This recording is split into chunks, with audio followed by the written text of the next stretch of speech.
जय श्री कृष्णा, जय श्री राम। मैं आपका दोस्त गिरिराज मेवाड़ा। अष्टावक्र गीता का प्रकरण 18वां का 46वां सूत्र से शुरू करेंगे हम। सूत्र 46। वासना रहित पुरुष सिंह को देखकर विषय रूपी हाथी चुपचाप भाग जाते हैं या वे असमर्थ होकर चाटुकार की तरह उसकी सेवा करने लगते हैं। इसी क्रम में अष्टावक्र कहते हैं कि विषयों से भयभीत होकर भागने से भय भीतर बना रहेगा। वह स्वप्न एवं ध्यान तथा समाधि में फिर उत्पात मचाएगा। इसलिए विषयों से भागकर जंगल जाने से तपस्या का समाधान नहीं होगा, बल्कि वासना रहित हो जाना ही इसका उपाय है। वासना ही आकर्षण पैदा करती है। यदि वासना खो गई तो आकर्षण अपने आप समाप्त हो जाएगा। फिर चित्त का निरोध करना नहीं पड़ेगा, पर्वतों की गुफाओं में जाना नहीं पड़ेगा। यह उपलब्धि घर बैठे ही संसार में रहते हुए भी हो सकती है। अष्टावक्र कहते हैं कि यद्यपि यह विषय हाथी के समान बलवान है, इन्हें आसानी से काबू में करना कठिन है, किंतु वासना रहित पुरुष उस सिंह के समान है जिस देखकर ये विषय चुपचाप भाग जाते हैं या इतने असमर्थ हो जाते हैं कि वे उसे प्रभावित न कर चाटुकार सेवक की भांति उसकी सेवा करता है, जबकि अज्ञानी वासनाग्रस्त होकर उन्हें भोगता है। ज्ञानी विवेक से उनका उपयोग करता है और अज्ञानी पर विषय हावी हो जाते हैं। यही अंतर पड़ता है। सूत्र 47। शंका रहित और मुक्त मन वाला पुरुष मुक्तकारी योग यम नियमादि को आग्रह के साथ नहीं ग्रहण करता है, लेकिन वह देखता हुआ, सुनता हुआ, स्पर्श करता हुआ, सूंघता हुआ, खाता हुआ सुखपूर्वक रहता है। जिसकी सभी वासनाएं मिट गई, जिसकी सभी वृत्तियां शांत हो गई, जिसे अब कुछ भी पाने की चाह नहीं रही, ऐसा आत्मज्ञान को प्राप्त व्यक्ति ही शंका रहित एवं मुक्त मन वाला होता है। मन से मुक्त होने के कारण ही वह सब द्वंद्वों के पार होकर केवल आत्मा में स्थिर रहता है। उसके सभी आग्रह समाप्त हो जाते हैं, उसका अहंकार गलित हो जाता है, जिससे कर्तव्य का अभिमान नहीं रहता। वह यम नियमादि आदि जितने भी मुक्तिकारी योग हैं उन्हें आग्रह पूर्वक ग्रहण नहीं करता, बल्कि ये अब उससे स्वाभाविक होते रहते हैं।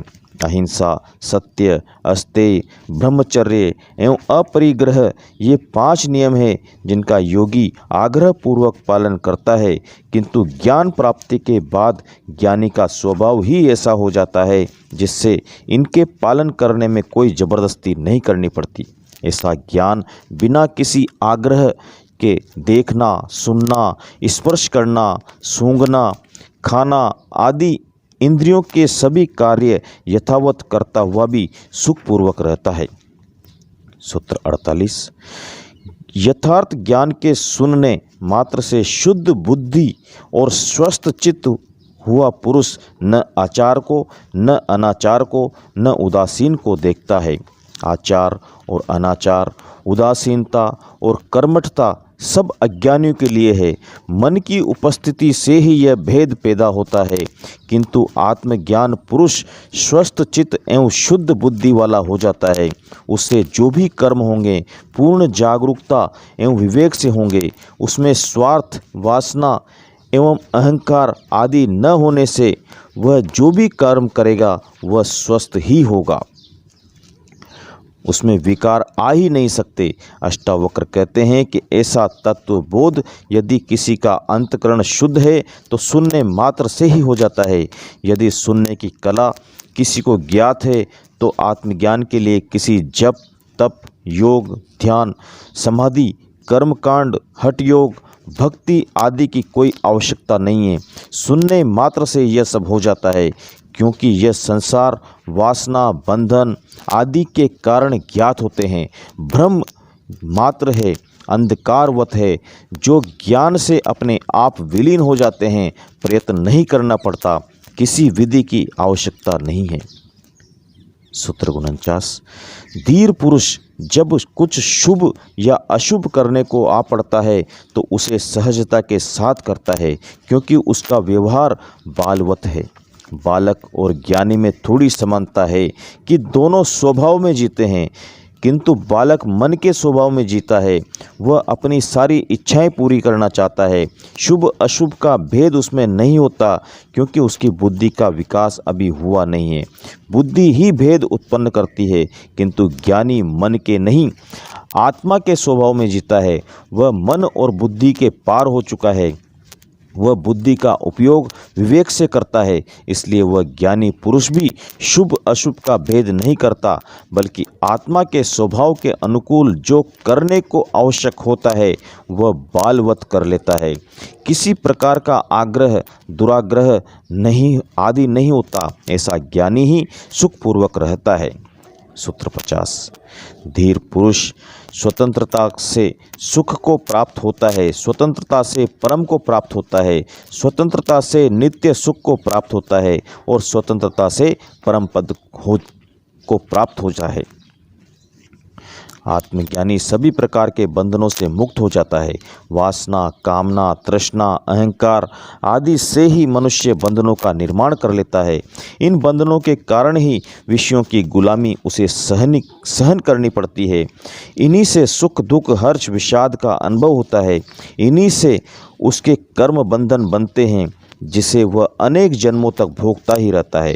आत्मज्ञान के बिना इनसे छुटकारा नहीं हो सकता। ज्ञानी ही इस तत्व को जानकर सर्व बंधनों से मुक्त होकर परम सुख में स्थित हो जाता है।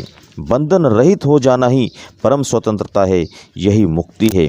सिद्ध शिला पर बैठना भी मुक्ति नहीं है, क्योंकि वही बैठना है, अन्यत्र जाने का कोई विकल्प नहीं है।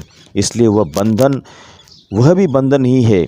जहाँ रहने को मजबूर किया जाए वह कारागृह ही है। मुक्ति कहाँ हुई? स्वतंत्रता कहाँ है? परम पद तो स्वतंत्रता ही है, एवं यही परम सुख है। जीव की यही अंतिम स्थिति है। सूत्र 51।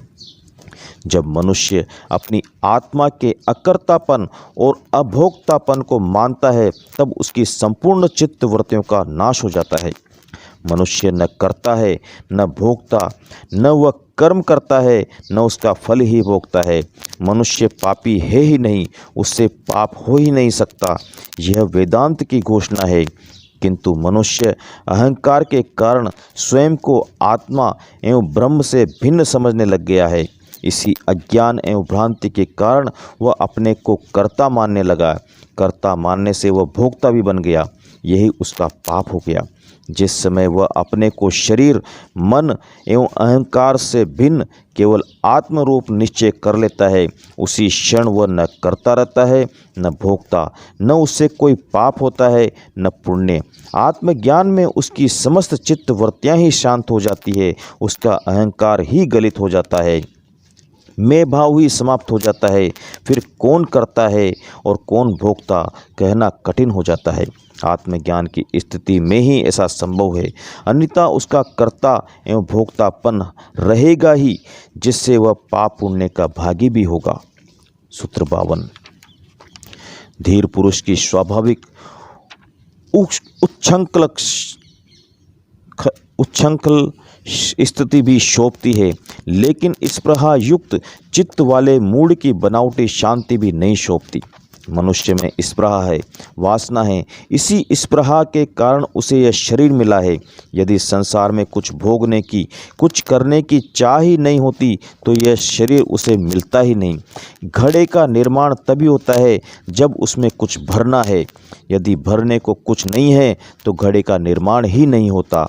स्पृहा, वासना आदि मन का गुण है। स्पृहा एवं वासना के कारण ही इस भौतिक जगत का अस्तित्व है। इसी से मनुष्य सारे रचनात्मक एवं विध्यस्तात्मक कार्य करता है। संसार की जैसी भी स्थिति है वह स्पृहा के कारण ही है, अतः स्पृहा ही संसार है, बिना इसके कुछ नहीं मिल सकता। स्पृहा के रहते शांति की आशा करना मृग मारीचिका ही है जो कभी हो नहीं सकती। यदि कोई स्पृहा युक्त चित्त वाला कहता है कि मैं शांत हूँ, मुझे शांति का अनुभव हो गया है, तो वह पाखंड मात्र है। वह शांति बनावटी ही है। वह शांति का ढोंग कर रहा है। आधा घंटा ध्यान कर लिया, 10 माला गायत्री की जप ली, किसी आश्रम में 1 घंटा बैठ गए और कहने लगे मुझे शांति प्राप्त हुई है। यह शांति नहीं, धोखा है, पाखंड है। वे शांत प्रतीत होते हुए भी अशांत है। उनकी शांति ऊपरी ऊपरी है जो एक क्षण में विलीन हो सकती है। ऐसी शांति मूड की ही शांति है जो क्षणिक है, बनावटी है। इसके विपरीत ज्ञानी स्पृहा मुक्त हो जाने से वास्तविक शांति को उपलब्ध होता है, क्योंकि अशांति का कारण स्पृहा थी जो नष्ट हो गई, इसलिए वही परम शांत है। उसकी शांति स्वाभाविक है। यदि ऐसा ज्ञानी उच्छृंखलता की भी दिखता है तो भी वह शोभा पाता है, क्योंकि उसमें कोई विकार नहीं है। उसके पीछे स्पृहा वासना नहीं होती है। भीतर की गंदगी को छिपाने के लिए मनुष्य बाहरी आडंबर करके उसे छिपाना चाहता है, जबकि भीतर से निर्मल होने पर उसे इसके आवश्यकता नहीं होती है। सूत्र 53। कल्पना रहित, बंधन रहित और मुक्त बुद्धि वाले धीर पुरुष कभी बड़े बड़े भोगों के साथ क्रीड़ा करते हैं और कभी पहाड़ की कंदराओं में प्रवेश करते हैं। जिस ज्ञानी की स्पृहा शांत हो गई, कोई वासना नहीं रही, जो कल्पना रहित, बंधन रहित हो गया, जिसे सृष्टि में एकत्व का बोध हो गया, वह मुक्त चित्त वाला धीर पुरुष बड़े बड़े भोगों के साथ क्रीड़ा करते हुए भी उनसे अलिप्त अछूता रहता है। वह भोगों को क्रीड़ा की भांति, खेल की भांति, नाटकवत तटस्थ होकर साक्षी भाव से भोगता है। वह चाहे तो पहाड़ की कंदराओं में भी रह सकता है। दोनों में ही वह अनाग्रह पूर्ण होता है। दोनों में वह संभाव वाला रहता है। जिसे भोगों के भोगने या उन्हें त्याग कर जंगल चले जाने का आग्रह होता है, जो सब कुछ नियम संयम से बंध कर कार्य करता है, जो सिद्धांतों, मान्यताओं, परंपराओं, रूढ़ियों के अनुसार चलता है, ऐसा व्यक्ति मुक्त नहीं है, वह बंधनग्रस्त है। ज्ञानी सभी प्रकार के बंधनों से मुक्त होकर केवल आत्मा में रमण करने वाला स्वच्छंदाचारी होता है। सूत्र 54। धीर पुरुष के हृदय में पंडित, देवता और तीर्थ का पूजन करके तथा स्त्री, राजा और प्रियजन को देखकर कोई भी वासना नहीं होती है। अज्ञानी की स्पृहा होती है, वासना होती है, जिसकी पूर्ति हेतु वह ज्ञान प्राप्ति के लिए पंडितों के पास जाता है। धन, यश एवं पुत्र प्राप्ति हेतु देवताओं की पूजा अर्चना करता है। अपने पापों के प्रक्षालन हेतु वह तीर्थों का भ्रमण करता है, उनका पूजन करता है, मंदिरों में जाकर अर्चना वंदना करता है। वह स्त्री को देखकर काम मोहित होकर उसको प्राप्त करना चाहता है। वह राजा की चाटुकारिता करता है, मंत्रियों के पीछे पीछे घूमता है कि कहीं कोई पद मिल जाए, चुनाव टिकट मिल जाए। वह प्रियजनों को देखकर भी उनसे कुछ प्राप्त करने की आकांक्षा रखता है।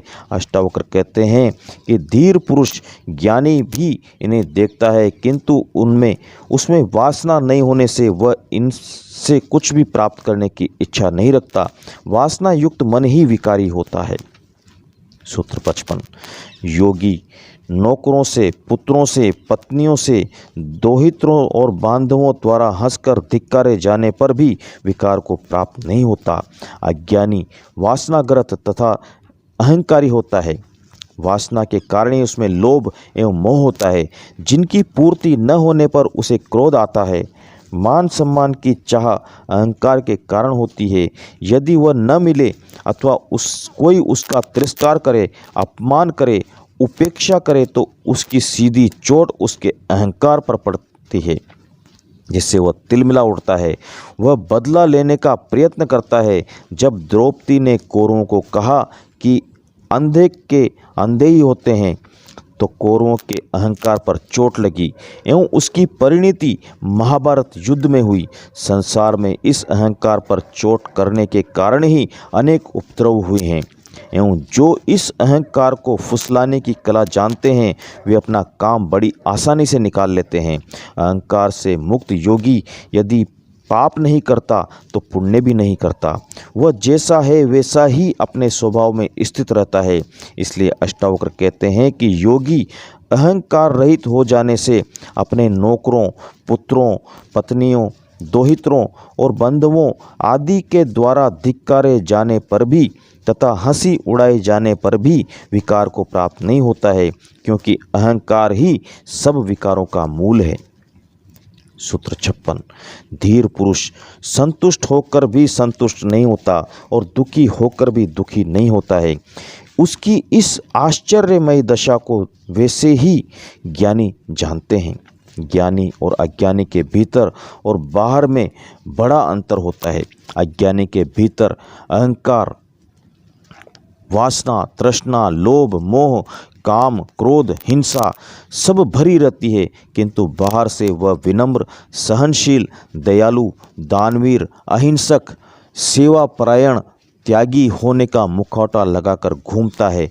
वह बाहर से शांत, प्रसन्न, सुखी, संतुष्ट दिखाई देता है, किंतु भीतर उतना ही उद्विग्न, बेचैन एवं असंतुष्ट होता है। किंतु इसके विपरीत ज्ञानी भीतर से पूर्ण संतुष्ट होता है। न उसकी कोई चाह है न वासना है। उसे परम की उपलब्धि हो गई है। अब पाने को कुछ बचा ही नहीं, इसलिए तृप्त है, किंतु बाहर से असंतुष्ट जैसा दिखाई देता है। वह दुनिया में अपने कर्मों को करता हुआ ऐसा ज्ञात होता है कि उसे भी कुछ प्राप्ति की इच्छा है, वह भी सम्मान चाहता है। वह बाहर से दुखी, चिंतित दिखाई देने पर भी दुखी नहीं होता है, न चिंतित। ज्ञानी की ऐसी स्थिति आश्चर्यमय है। अज्ञानी केवल उसके बाहरी कर्मों को ही देख सकता है, उसकी भीतरी अवस्था को तो वैसा ही ज्ञानी जान सकता है।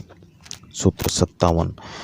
कर्तव्य ही संसार है, उसे शून्याकार, निराकार, निर्विकार, विकार रहित और निरामय, दुख रहित ज्ञानी नहीं देखते हैं। अष्टावक्र कहते हैं कि यह कर्तव्य ही संसार है। संसार में रहकर कर्तव्य करना ही पड़ेगा। बिना कर्तव्य किए कोई रह ही नहीं सकता। यह संसार जैसा है वह कर्तव्य का ही परिणाम है। कर्तव्य अर्थात जो करने योग्य है वह ज्ञानी भी करता है, किंतु उसमें कर्तव्यता नहीं होती है जैसे संसारी की होती है। संसारी अच्छा, बुरा, शुभ, अशुभ, निंदा, प्रशंसा आदि को ध्यान में रखकर कर्तव्य करता है। उसमें संकल्प होता है, अहंकार होता है, इसलिए वह उसका फल भी पाता है। कर्तव्य की गति स्वर्ग तक की है। अच्छे कर्म करके वह स्वर्ग सुख तो भोग सकता है, किंतु यह मुक्ति के लिए बाधक है। भगवान कृष्ण ने भी अर्जुन को यही कहा कि तू क्षत्रिय है, युद्ध करना तेरा कर्तव्य है। यदि इसमें मारा गया तो स्वर्ग जाएगा, यदि जीत गया तो राज्य का भोग करेगा। यह नहीं कहा कि मरने पर तू मुक्त हो जाएगा। मुक्ति का मार्ग इस कर्तव्य मार्ग से भिन्न है। वह संसार से ही मुक्त नहीं होता, बल्कि स्वर्ग से भी मुक्त हो जाता है। स्वर्ग में भोग चाहे हों, किंतु वहाँ भी वासना है, अपेक्षाएं हैं, ऐश्वर्य एवं पद की आकांक्षाएं हैं। इसलिए ये देवता व इंद्र भी परेशान हैं। कभी संसारी इंद्रासन हिलाते हैं तो कभी असुरों का उत्पात होता है। उन्हें भी चैन नहीं है, लेकिन केवल ज्ञानी ही वासना रहित हो जाने से मुक्त है। वह शून्याकार, निराकार, निर्दोष, दुख रहित होता है, जिससे वह संसार को कर्तव्य की भांति न देखकर अभिनेता की भांति देखता है। वह केवल परमात्मा को ही कर्ता मानता है। जो इस सत्य को नहीं जानता वह कर्तव्य की ही बातें करता है।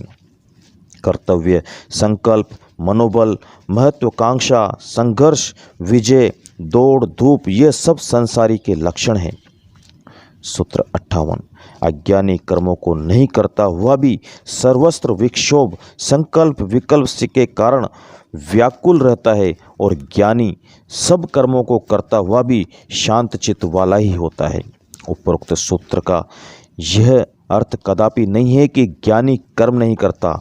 वह आलसी अकर्मण्य हो जाता है, मठों मंदिरों एवं एकांत में जाकर बैठ जाता है, लोगों से दान दक्षिणा भेंट पूजा लेता है, उनसे पांव दबवाता है एवं कर्म से विमुख हो जाता है, बल्कि वह सच्चा कर्तव्यनिष्ठ होकर फलाकांक्षा से रहित होकर कर्म करता है। यही कर्म का सौंदर्य है, यही कर्म की कुशलता है। गीता में कहा है, योग से ही कर्म में कुशलता आती है। पैसों के लिए काम करने वालों और स्वांत सुखाए काम करने वालों की कला, संगीत, साहित्य एवं अन्य कर्मों में कितनी कुशलता होती है, यह स्पष्ट देखा जा सकता है। अष्टावक्र इसमें ज्ञानी और अज्ञानी के कर्मों का भेद स्पष्ट करते हुए कहते हैं कि अज्ञानी यदि इस तत्वबोध को सुनकर कर्म करना छोड़ दे तो उसे मुक्ति नहीं कर सकते, उसे आलसी ही कहा जाएगा। बाहर से कर्म छोड़ने पर भी उसके भीतर संकल्प विकल्प रहता है। जब तक ये विक्षेप शांत नहीं होते तब तक मुक्ति नहीं है। इसके विपरीत ज्ञानी के भी विक्षेप शांत हो चुके हैं, इसलिए वह सभी प्रकार के सांसारिक कर्म करता हुआ भी अशांति को प्राप्त नहीं होता है। यही कर्म की कुशलता है जो योगी को ही प्राप्त होती है। इसलिए संसार छोड़ना या कर्म से भागना मुक्ति नहीं है। अज्ञान को मिटाकर चित्त की शांत अवस्था को प्राप्त होना ही मुक्ति है, जो आत्मबोध से ही संभव है। सूत्र 59। शांत बुद्धि वाला ज्ञानी व्यवहार में भी सुखपूर्वक बैठता है, सुखपूर्वक आता है और मर जाता है, सुखपूर्वक बोलता है और सुखपूर्वक भोजन करता है। मनुष्य बाहर जो भी व्यवहार करता है वह उसके चित्त में चल रही हलचल का ही प्रक्षेपण है। अज्ञान चित्त वाला व्यक्ति बैठने, आने जाने, बोलने तथा भोजन करने में भी अशांति का ही अनुभव करेगा। उसके मन में चल रहे अशांत विचारों के कारण वह सुखपूर्वक न खा पी सकता है, न सो ही सकता है, नींद उसे आती ही नहीं, वह शांत होकर बैठ भी नहीं सकता। बैठे बैठे हाथ पांव हिलाना, भोजन करते हुए अन्य बातों में ध्यान जाना, चलते हुए इधर उधर देखना, पांव पटक कर चलना, बोलने में विचारों का तारतम्य न होना आदि अशांत चित्त के लक्षण हैं। व्यक्ति के बाहरी व्यवहार से, उसकी आँखें और चेहरे के हाव भाव से उसके भीतर की हलचल को जाना जा सकता है। ऐसा व्यक्ति सुखी नहीं कहा जा सकता। अष्टावक्र कहते हैं कि जो भीतर से शांत चित्त है वही खाते पीते, उठते बैठते, आते जाते, बोलते हुए सुख का अनुभव करता है। अशांत चित्त वाला व्यवहार में भी सुख का अनुभव नहीं करता। सूत्र 60। जो ज्ञानी स्वभाव से, व्यवहार से भी सामान्य जन की तरह नहीं व्यवहार करता और महासरोवर की तरह क्लेश रहित है, वही शोभता है। ज्ञानी और अज्ञानी दोनों ही संसार में रहते हुए सभी प्रकार के कार्य एवं व्यवहार करते हैं, किंतु अज्ञानी के सभी कर्म तथा व्यवहार अहंकार, वासनाएं तथा अपेक्षाओं के कारण होते हैं, जिनसे वह दुख को ही प्राप्त होता है।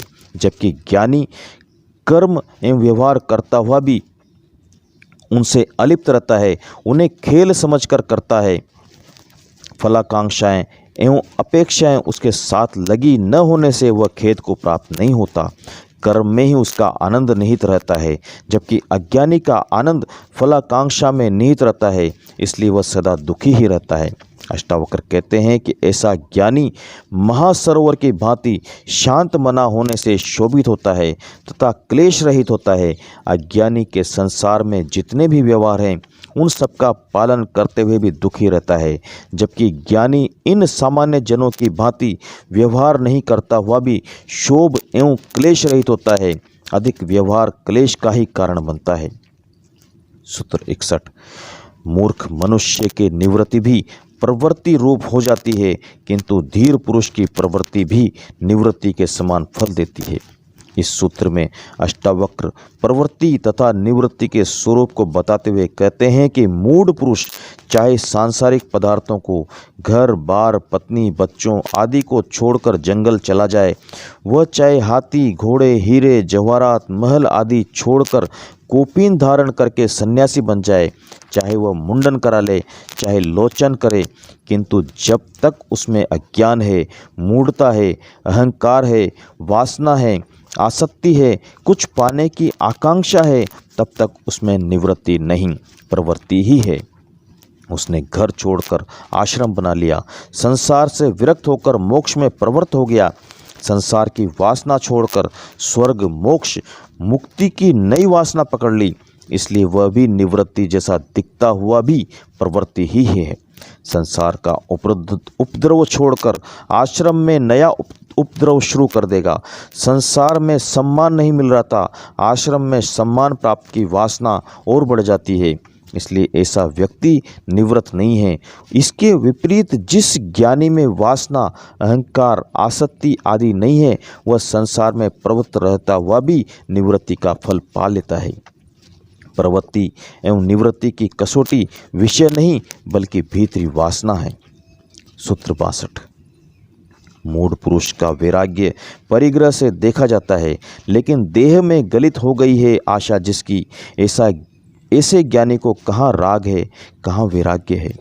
इसी क्रम में अष्टावक्र कहते हैं कि परिग्रह का त्याग वैराग्य नहीं है, किंतु मूढ़ पुरुष धन संपत्ति, घर बार, राज्य, महल आदि परिग्रह के छोड़ने को ही वैराग्य समझता है। वे किसी त्याग का मूल्यांकन परिग्रह से ही करते हैं, किंतु उसने कितना छोड़ा है। अधिक परिग्रह का त्याग करने वाला महान त्यागी महात्मा कहलाता है, किंतु यदि पाने की आशा में कुछ त्याग किया जाता है तो वह न त्याग है न वैराग्य है।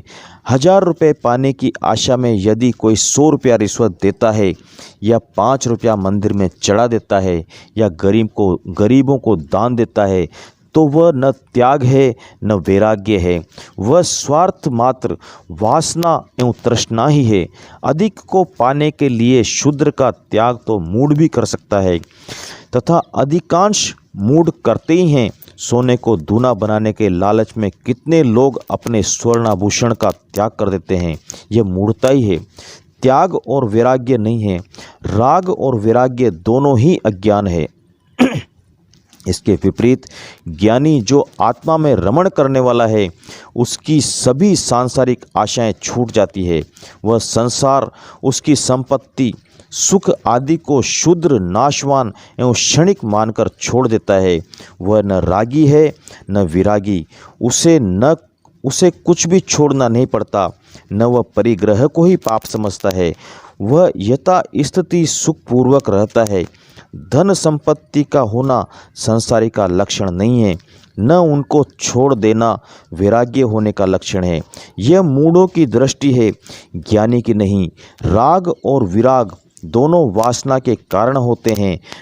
वह वासना के रहते न ज्ञान है न मुक्ति है। सूत्र 63। मूर्ख पुरुष की दृष्टि सदा भावना और अभावना में लगी रहती है, जबकि स्वस्थ पुरुष, ज्ञानी पुरुष को दृष्टि भावना अभावना से युक्त रहकर भी उनके प्रति अदृष्टि रूप ही रहती है। इसी क्रम में अष्टावक्र कहते हैं कि मूढ़ पुरुष की दृष्टि सदा भावना और अभावना में ही लगी रहती है। वह हर समय इसी चिंता में लगा रहता है कि कितना मेरे पास है, कितने का और अभाव है जिसे पूरा करना है, किस प्रकार इन अभावों की पूर्ति की जाए, किस छल प्रपंच, तिकड़म, झूठ, बेईमानी आदि से इसे पूरा किया जाए, तथा जो है उसकी रक्षा, उसका उपयोग किस प्रकार किया जाए। उसकी सारी बुद्धि, सारी चेतना इसी भाव और अभाव के घेरे में ही घूमती रहती है। इससे परे वह कुछ भी नहीं सोच सकता। वह घाणी का बैल बनकर इनके इर्द गिर्द ही चक्कर लगाता है। न वह सुखपूर्वक इन्हें भोग सकता है न त्याग सकता है। उसकी सांप चचुंदर सी गति हो जाती है, किंतु ज्ञानी की दृष्टि इन दोनों से ही मुक्त रहती है। वह न इसकी चिंता करता है, न उसके पास क्या है, न इसकी चिंता करता है कि किसका अभाव है। दोनों से दृष्टि हटाकर जो है उसी में संतुष्ट रहता है, क्योंकि इस भाव और अभाव का विचार ही वासना के कारण आता है। ज्ञानी वासना रहित हो जाने से इस घेरे से बाहर हो जाता है। वह भी भाव और अभाव युक्त तो रहता है, किंतु उसकी दृष्टि उन पर नहीं जाती है। सूत्र 64। जो मुनि बालक के समान व्यवहार करता है एवं कामना रहित रूप से सभी कर्मों का आरंभ करता है, उस शुद्ध स्वरूप को क्रियमाण कर्म किए हुए कर्म भी लिप्त नहीं करते हैं। कर्म बंधन नहीं है, बंधन है कामना, आसक्ति, अहंकार। ज्ञानी तथा अज्ञानी दोनों कर्म तो करते ही हैं, करने ही पड़ते हैं, किंतु दोनों की दृष्टि में अंतर होता है। अज्ञानी के कर्म कर्तापन से होते हैं, उनमें आसक्ति, कामना होती है, फलाकांक्षा होती है, जिससे वे बंधन का कारण बनते हैं। जबकि ज्ञानी के कर्म स्वभाव से होते हैं, निष्काम होते हैं, उनके पीछे फलाकांक्षा नहीं होती है, वे बालवत खेल के समान होते हैं, इसलिए वे बंधन नहीं बनते। ज्ञानी के संचित कर्म तो नष्ट हो जाते हैं, प्रारब्ध कर्म को वह भोग लेता है तथा कामना रहित होकर इस जन्म में जो कर्म करता है उसका क्रियमाण कर्मों में चूंकि वह लिप्त नहीं होता, इसलिए वे बंधन नहीं बनते, न उनका फल भोगना पड़ता है। ज्ञानी को परम का सुख मिल जाता है, इसलिए वह कर्मों द्वारा प्राप्त शुद्ध सुख की कामना से रहित होकर कार्य करता है। उसके समस्त कार्य स्वभावगत एवं ईश्वर इच्छा से होते हैं। वह अपने को माध्यम बना लेता है, स्वयं को कर्ता मानना ही बंधन है। सूत्र 65। वही आत्मज्ञानी धन्य है जो मन का निस्तरण कर गया है और जो देखता हुआ, सुनता हुआ, स्पर्श करता हुआ, सूंघता हुआ, खाता हुआ सब भावों में एक रस है। आत्मज्ञान में दो ही मुख्य बाधाएं हैं, शरीर और मन। अज्ञानी की समस्त क्रियाएं इन दोनों से ही संचालित होती है। ज्ञानी इन दोनों के पार एक तीसरी शक्ति को भी जान लेता है जो इन सब का साक्षी है। वही समस्त कर्मों का आधार एवं ऊर्जा स्रोत है, वही सत्य एवं शाश्वत है। अष्टावक्र कहते हैं कि जो इस मन का निस्तरण कर गया है, इस बड़ी बाधा को लांघ गया है, जो इस मन की वैतरणी से पार हो गया है, वही आत्मज्ञान का सुख प्राप्त कर सकता है। ऐसा आत्मज्ञानी धन्य है। मन के समस्त विकारों से ऊपर उठकर जिसने उस एक आत्म तत्व का अनुभव कर लिया है, वह ज्ञानी इंद्रियगत समस्त कर्मों को करता हुआ भी देखना, सुनना, स्पर्श करना, सूंघना, खाना आदि उनके सब भावों में एक रस रहता है। ये कर्म स्वभावगत एवं वासना रहित होते हैं। सूत्र 66। सदैव आकाश के समान निर्विकल्प ज्ञानी को कहाँ संसार है, कहाँ आभास है, कहाँ साध्य है, कहाँ साधन है। यह संसार मन का ही प्रक्षेपण है। जैसा मन है वैसा ही संसार दिखाई देता है। संसार में राग, द्वेष, लाभ, हानि, हर्ष, विषाद, सुख, दुख जो भी दिखाई देता है सब मन का ही खेल है। इसके पार है चेतना, अस्तित्व, आत्मा जो मन का निस्तारण करने पर ज्ञात होती है। यह चेतना आकाश की भांति स्वच्छ, निर्मल, निर्दोष है, निर्विकल्प है, किंतु वह मन रूपी विचारों के बादलों से घिरा होने के कारण दिखाई नहीं देता, किंतु वही समस्त सृष्टि का आधार है। जिस ज्ञानी का मन से तादम्य टूट गया, उसका संसार विलुप्त हो गया, उसकी भ्रांति मिट गई, वह सत्य को उपलब्ध हो गया, वह साक्षी एवं दृष्टा हो गया, उसे सब मिल गया जिसे पाना था। ऐसे ज्ञानी के लिए न कोई साधना रह जाती है, न साध्य, न स्वर्ग, न मोक्ष, न आत्मा, न परमात्मा। जहाँ पहुँचना था पहुँच गया, शूद्र छूटकर विराट हो गया, मुक्त हो गया। यही परम उपलब्धि थी जिसे पा लिया, निर्विकल्प हो गया। यही ज्ञान की अंतिम स्थिति है। सूत्र 67। वही सन्यासी जय को प्राप्त होता है जो पूर्णानंद स्वरूप है तथा जिसकी समाधि अकृत्रिम अविच्छिन्न रूप से निरंतर विद्यमान रहती है। सन्यास है आरंभ एवं समाधि है अंत।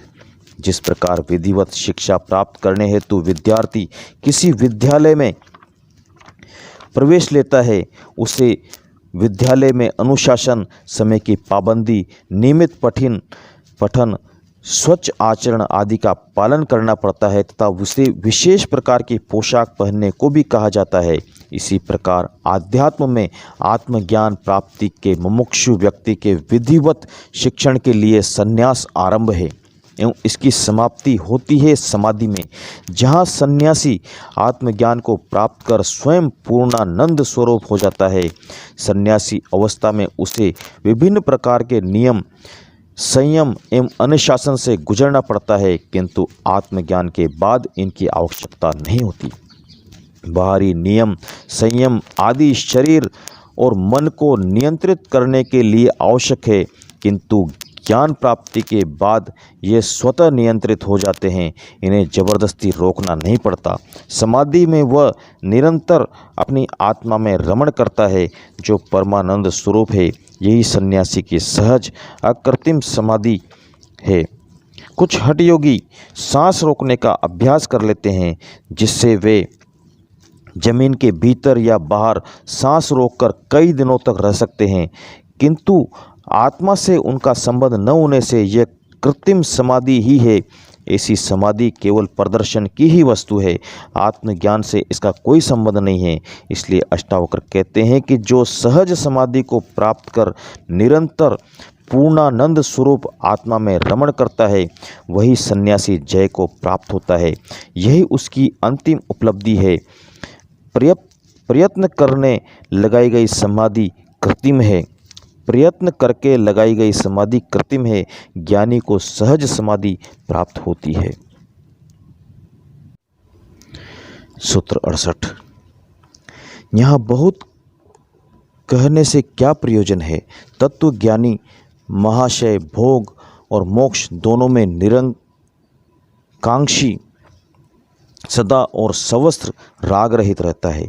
इसी क्रम में अष्टावक्र कहते हैं कि जो व्यक्ति इस तत्व ज्ञान को उपलब्ध हो गया है, उसे सब कुछ मिल गया जिसे पाना था, इसलिए वह भोग और मोक्ष दोनों के प्रति निरंकाक्षी हो जाता है तथा सदा और सवस्त्र राग रहित हो जाता है। इस स्थिति के बाद उसकी इच्छाएं, वासनाएं, राग, विराग आदि सभी प्रकार की चित्त की वृत्तियां पूर्ण शांत होकर एक ही आत्म तत्व में विलीन हो जाती है। जिस आत्म तत्व के से आरंभ हुआ था, वहीं इनका फिर अंत हो जाता है। जीवन चक्र का यही आरंभ एवं यही अंत है। यही पूर्णावस्था है। जिस प्रकार इस मानसिक सृष्टि का आरंभ एवं अंत इसी आत्म तत्व से है, उसी प्रकार इस भौतिक सृष्टि का आरंभ और अंत इसी ब्रह्म तत्व से है। दोनों ही प्रकार के क्रियाओं का यही आधार है। अहम के कारण जिन भिन्नताओं की प्रतीति हो रही थी, उसका अंत होकर सवस्त्र एकत्व का अनुभव होना ही परम उपलब्धि है। यही अद्वैत की अवस्था है। सूत्र 69। महत्त्व आदि जो द्वैत जगत है, वह नाम मात्र को ही भिन्न है। उसका त्याग कर देने के बाद शुद्ध बोध वाले का कौन सा कार्य शेष रह जाता है। इस संपूर्ण जगत में जो भिन्नताएं दिखाई देती है, वे सब रूप, गुण, रंग आदि के कारण है, जो भ्रांतिवश भिन्न प्रतीत होती है। ये भिन्नता अज्ञान मात्र है, जो द्वैत का आधार है। एक ही चैतन्य ब्रह्म विभिन्न क्रिया रूपों में प्रकट होता है, जिसे महत, अहंकार, पंचतंत्र मात्र, पंच महाभूत आदि कहते हैं। ये नाम मात्र को ही भिन्न है, अन्यथा ये ब्रह्म ही के विभिन्न स्वरूप हैं। इनके भिन्न भिन्न नाम देने से ही भिन्नता की प्रतीति होती है, अन्यथा ये भिन्न नहीं है। बाहर से भिन्न दिखाई देने पर भी भीतर से संयुक्त है, अभिन्न है। इस भ्रांति अथवा अज्ञान के कारण ही विभिन्न प्रकार के कर्म करने पड़ते हैं एवं इसी अज्ञान को मिटाने के लिए विभिन्न प्रकार की साधनाएं, योग, भक्ति, कर्म, ध्यान आदि करने पड़ते हैं। किंतु अष्टावक्र कहते हैं कि जिसे आत्मबोध हो गया, जिसने उस परम तत्व को जान लिया, उसका यह संपूर्ण द्वैत जगत छूट जाता है एवं ऐसा ज्ञानी उस अद्वैत आत्मा में ही स्थित हो जाता है। अहंकार एवं वासना के कारण संसार में जितने बंध निर्मित किए थे, जितना परिग्रह, अधिकार, व्यक्तिगत दावे किए गए थे, वे सब मिथ्या सिद्ध हो जाने से छूट जाते हैं। इसके बाद ज्ञानी का कोई कार्य शेष नहीं रह जाता। ज्ञानी न कुछ छोड़ता है न पाता है, केवल अज्ञान अथवा भ्रांति छूटती है और सत्य एवं ज्ञान को प्राप्त होता है। अज्ञानी भ्रम में ही जीता है एवं अज्ञान ही उसका संसार है। ज्ञानी और अज्ञानी में यही अंतर होता है। सूत्र 70। यह समस्त भ्रमरूप जगत प्रपंच कुछ नहीं है, ऐसा निश्चय पूर्वक जानकर अलक्ष्य आत्मा की स्फुरण वाला शुद्ध पुरुष स्वभाव से ही शांत होता है। आत्मज्ञान के बाद व्यक्ति स्वभाव से ही शांत हो जाता है। उसे शांति के लिए कोई प्रयत्न नहीं करना पड़ता। कोई जप, तप, नियम, हठ योग, शीर्षासन, ध्यान कुछ भी करने की आवश्यकता नहीं रहती, क्योंकि ज्ञान की स्थिति में उसे यह समस्त जगत प्रपंच भ्रम रूप ज्ञात होने लगता है, जैसे यह कुछ भी नहीं है। संसार का यह सारा खेल इंद्रिय, अहंकार एवं वासना के कारण भिन्न प्रकार का दिखाई देता है। ज्ञान की स्थिति में ही इसके सत्य स्वरूप का बोध होता है, अन्यथा नहीं। इसलिए अज्ञान की स्थिति में चित्त की शांति के लिए किए गए समस्त विधि विधान अशांति को और बढ़ाते हैं। चित्त में हजार प्रकार की विकृतियां हैं, जिनसे यह संसार वैसा ही दिखाई देता है। आँख पर जैसा चश्मा चढ़ा होगा, संसार भी वैसा ही दिखाई देगा। उसका वास्तविक स्वरूप अज्ञान के पर्दे के कारण कभी दिखाई नहीं दे सकता। इसलिए इसे प्रपंच, माया, भ्रम, मिथ्या आदि कहा गया है। ज्ञान प्राप्ति पर इसका सत्य स्वरूप प्रकट होता है एवं सभी भ्रांतियाँ मिट जाती है। ऐसा पुरुष ही शांत चित्त वाला होता है। यह शांति उसकी स्वाभाविक होती है। सूत्र 71। दृश्य भाव को नहीं देखते हुए शुद्ध स्फुरण रूप आत्मा का अनुभव करने वाले ज्ञानी को कहाँ विधि है और कहाँ वैराग्य, कहाँ त्याग है और कहाँ शांति है। परमात्मा का कोई कारण नहीं है, वही सबका कारण है। उसे किसी ने बनाया नहीं, वही सबको बनाने वाला है। वह मूलभूत है। विज्ञान सृष्टि में 106 तत्व मानता है। आध्यात्म उससे भी आगे की बात कहता है। वह मूल तत्व एक ही है। 106 तत्व भी तत्व नहीं है, यौगिक ही है। सारी सृष्टि उसी अभिव्यक्ति है, उसी की अभिव्यक्ति है, उसी का फैलाव मात्र है। यह सृष्टि बनाई गई, इसे बनाने का न कोई कारण है न उद्देश्य। मूढ़ लोग ही इस सृष्टि बनाने का कारण और उद्देश्य खोजते हैं। सृष्टि उस शक्ति का सहज स्फुरण है जो अपने आप हो रहा है, किसी निश्चित उद्देश्य से नहीं किया जा रहा है। इसलिए इसे लीला, खेल आदि कहा गया है।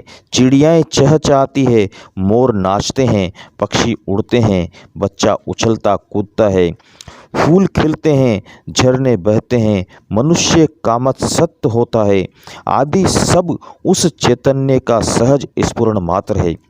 इसके पीछे परमात्मा की न कोई इच्छा है न उद्देश्य, किंतु मूढ़ों ने इन सब का उद्देश्य निश्चित कर दिया। वे कहते हैं परमात्मा ने संसार इसलिए बनाया कि तुम मुक्त हो सको, तुम अपने पापों का प्रक्षालन कर सको, तुम ज्ञान को उपलब्ध हो सको आदि। ये सब विकृत मस्तिष्क की मूढ़तापूर्ण दृष्टि है। अष्टावक्र कहते हैं कि ऐसी मूढ़तापूर्ण दृष्टि अज्ञानी की ही होती है। इसलिए वह अपने को मुक्त करने के लिए अनेक प्रकार की विधियां अपनाता है, संसार से वैराग्य ले लेता है, घर छोड़कर जंगल भाग जाता है, घर गृहस्थी, धन संपत्ति सबका त्याग कर देता है। वह यह सोचता है कि यहाँ छोड़ने से उसे स्वर्ग मिल जाएगा।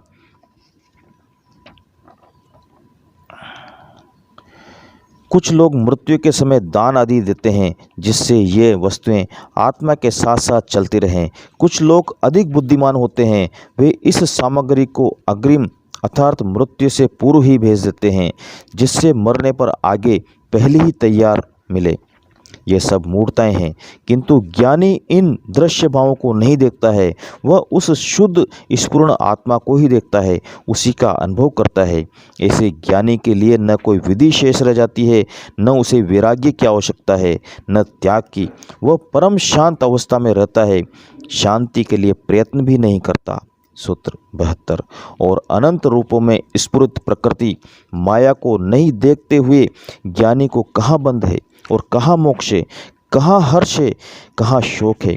यह सृष्टि आत्मा का स्फुरण मात्र है जो अनंत रूपों में स्फुरित हुई है। सृष्टि में जो अनंत रूप दिखाई देते हैं वे सब प्रकृति जन्य है, माया रूप है। यह स्फुरण शक्ति का प्रदर्शन है। चेतन तत्व आत्मा सूक्ष्म रूप से इसमें व्याप्त है। अज्ञानी इस स्थूल प्रकृति को ही देखता है, वह इसी से लुभायमान होता है, वह इसी को सब कुछ समझता है, यही उसका बंध है। किंतु ज्ञानी इस जड़ प्रकृति को माया रूप समझकर केवल उसके कारण स्वरूप आत्मा यानी चैतन्य में विश्राम कर स्थित रहता है। इसलिए उसके लिए यह प्रकृति बंध नहीं हो सकती। जब बंध ही नहीं तो मोक्ष किसका। अतः ज्ञानी बंध और मोक्ष की कल्पना भी नहीं करता। सारे हर्ष शोक प्रकृति जन्य है, द्वंद्व के कारण है, स्वयं को मन और शरीर समझने के कारण है। चेतना को उपलब्ध हुए ज्ञानी को न हर्ष है न शोक है। यह परमानंद की स्थिति है जिसमें वह स्थित रहता है। सूत्र 73। बुद्धि प्रयत्न संसार में जहाँ माया ही माया भासती है, वहाँ ममता रहित अहंकार रहित और कामना रहित ज्ञानी ही शोभता है। संसार में क्या है? मोह है, ममता है, राग है, द्वेष है, ईर्ष्या है, घृणा है, प्रेम है, कामना है, तृष्णा है, अहंकार है, काम है, लोभ है आदि। यही सब कुछ है, इसी का नाम है संसार। किंतु यह सब इस प्रकृति जन्य सृष्टि को सत्य मानने के कारण है, जो भ्रम है, माया है। इसी अज्ञान के कारण जीव विभिन्न कष्टों को झेलता है। बुद्धि से भी विचार पैदा होते हैं, यह भी मन को संतुष्ट करने के लिए ही कार्य करती है तथा अच्छे बुरे सद असद का भेद करती है। यह मन की ही चाटुकार सेवक है। अतः अष्टावक्र कहते हैं, बुद्धि प्रयत्न संसार में माया ही माया है, इसमें सत्य कहीं भी नहीं है। सत्य है केवल आत्मा। जिस ज्ञानी ने आत्मा को जान लिया वह ममता रहित, अहंकार रहित एवं कामना रहित हो जाता है। यह शुद्र वासनामय जगत फिर उसे प्रभावित नहीं कर सकता। ऐसा ज्ञानी ही शोभता है। अज्ञानी इस प्रकृति जन्य सृष्टि में शुद्र ममता अहंकार एवं कामना में ही जीता है, इसलिए ऐसा शुद्राशय शोभा नहीं देता। सूत्र 74। अविनाशी और संताप रहित आत्मा को देखने वाले मुनि को कहाँ विद्या और कहाँ विश्व अविद्या, कहाँ देह और कहाँ अहंता ममता है। अज्ञानियों के अनेक मत होते हैं, अनेक विचार एवं धारणाएं होती है। उनके मत सत्य पर नहीं है, दुराग्रह पर आधारित होते हैं। वे सत्य जानना ही नहीं चाहते, बल्कि जिसे वे मानते हैं उसी को सत्य सिद्ध करना चाहते हैं।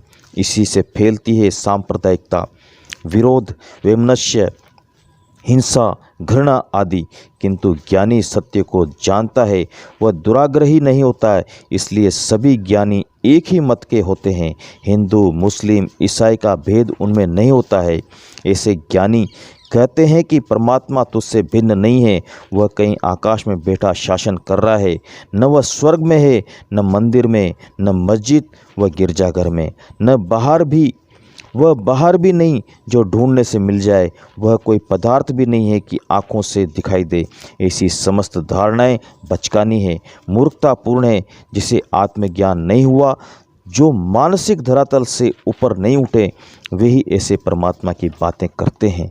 किंतु जिन्हें आत्मानुभूति हुई है वे कहते हैं कि यह परमात्मा ऊर्जा का सागर है। समस्त सृष्टि इसी ऊर्जा की अभिव्यक्ति मात्र है। सब इसी ऊर्जा का खेल है। शरीरस्थ आत्मा वही ऊर्जा है जिसे परमात्मा कहा जाता है। इससे भिन्न कोई परमात्मा नहीं है। जिस ज्ञानी ने इस अविनाशी संताप रहित आत्मा को जान लिया, उसने सब कुछ जान लिया, सब कुछ पा लिया। उसके लिए फिर विद्या तथा अविद्या, ज्ञान तथा संसार, देह तथा अहंता ममता आदि के लिए कोई स्थान नहीं है। यह सब अज्ञान जनित है, जो अज्ञानी को ही प्रभावित करते हैं। ज्ञानी केवल आत्मा को जानने वाला होता है।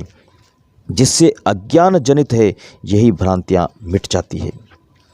सूत्र 75। यदि जड़ बुद्धि मनुष्य निरोधादि कर्मों को छोड़ता भी है तो वह तत्क्षण मनोरथ और प्रलापों को पूरा करने में प्रवृत्त हो जाता है। मनुष्य के समस्त कर्म, व्यवहार एवं आचरण चित्त की वृत्तियों का प्रक्षेपण मात्र है। जैसी चित्त की वृत्तियां होंगी, जैसा उसका मन होगा, वैसी ही उसके कर्म एवं आचरण होंगे। आचरण एवं कर्म बदलने से मन नहीं बदलता। पतंजलि कहते हैं कि चित्त की वृत्तियों का निरोध ही योग है, किंतु अष्टावक्र कहते हैं कि इस निरोध के लिए जो कर्म किए जाते हैं उनसे चित्त का निरोध नहीं होता, बल्कि वे कर्म भी चित्त की चंचलता को और बढ़ा देते हैं, क्योंकि प्रयत्नों से किए गए निरोधादि कर्मों के पीछे वासनाएं, अपेक्षाएं, कामनाएं आदि जुड़ी रहती है। फिर निरोध कैसे होगा? इसलिए चित्त के निरोध के लिए किए गए सभी कर्मों का आचरण का त्याग करना चाहिए। कर्म मात्र वासना से प्रेरित होते हैं, इसलिए ये भी बंधन बन जाते हैं, जिससे ज्ञान नहीं हो सकता। अष्टावक्र का सारा उपदेश यही है कि जो कुछ प्राप्त होगा वो बोध से ही होगा, कर्म से नहीं, क्योंकि कर्म में अहंकार, वासना, फलाकांक्षा होगी, जिससे चित्त का निरोध नहीं हो सकता। इसलिए समस्त निरोध कर्म जैसे ध्यान और समाधि को भी छोड़ देना चाहिए, तभी उपलब्धि होगी। किंतु यदि कोई मूढ़ या जड़ बुद्धि मनुष्य इन कर्मों को छोड़ता भी है तो भी उसके भीतर मनोरथ होते हैं, आकांक्षाएं, वासनाएं होती है, अहंकार होता है, जिनको पूरा करने में वह प्रवृत्त हो जाता है, जिससे वह आत्मज्ञान से वंचित ही रहता है। इसका सार यही है, चित्त की पूर्ण शांत अवस्था में ही आत्मज्ञान संभव है। निरोधादि कर्मों को करने या उन्हें उद्देश्य पूर्ति हेतु त्यागने से नहीं होता। आचरण एवं कर्मों को करना या छोड़ना महत्वपूर्ण नहीं है, महत्वपूर्ण है मूढ़ता छोड़ना, अज्ञान अथवा भ्रांति को छोड़ना। सूत्र 76। मंद बुद्धि उस तत्व को सुनकर भी मूढ़ता नहीं छोड़ता। वह बाह्य प्रयत्न में निर्विकल्प होकर मन में विषयों की लालसा वाला होता है। मनुष्य में अनेक प्रकार की मूढ़ताएं हैं। अहंकार, वासना, कामना, फलाकांक्षा आदि मूढ़ताएं ही हैं। इनके रहते जो भी कर्म, आचरण या व्यवहार आदि होंगे, सभी मूढ़ता पूर्ण होंगे। जनक निर्मल चित्त वाले होने से ही अष्टावक्र का आत्मज्ञान का उपदेश सुनकर ही उपलब्ध हो गए, किंतु जो मंद बुद्धि वाले हैं वे ऐसा तत्व ज्ञान सुनकर भी भीतर अहंकार, कामना, वासनाएं, इच्छाएं आदि को नहीं छोड़ते, जिससे वे आत्मज्ञान से वंचित ही रहते हैं। ऐसा मूढ़ बाह्य प्रयत्नों से निर्विकल्प चाहे हो जाए, चाहे वह ज्ञानी की भांति सारे कर्म करने लग जाए, वासना, अहंकार, कामना आदि को त्यागने के सारे नाटक कर ले, तो भी वह मन में विषयों की लालसा वाला ही होता है, क्योंकि मंद बुद्धि है।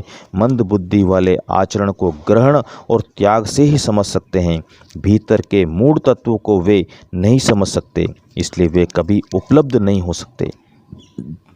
सूत्र 77। ज्ञान से नष्ट हुआ है कर्म जिसका, ऐसा ज्ञानी लोक दृष्टि में कर्म करने वाला भी है, लेकिन वह न कुछ करने का अवसर पाता है न कहने का ही। कर्म तो ज्ञानी भी करता है, वह अज्ञानी भी, किंतु दोनों के कर्मों में बाह्य अंतर न होते हुए भी भीतर बड़ा अंतर होता है।